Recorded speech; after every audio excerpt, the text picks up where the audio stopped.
இந்த பாருங்க, பெல்ஜியமில் உள்ள மெயின் ஏரியாவுக்கு வந்துட்டோம். இது எல்லாமே டூரிஸ்டர்ஸ் தான் இருக்காங்க. Super area.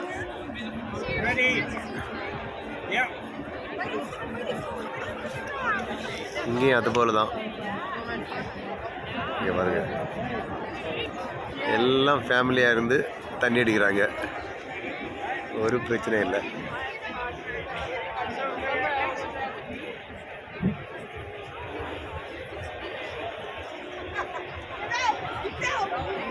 நம்ம நிறைய படங்கள் எல்லாம் பார்த்துருக்கோம். நல்ல ஃபேமஸான இடம்.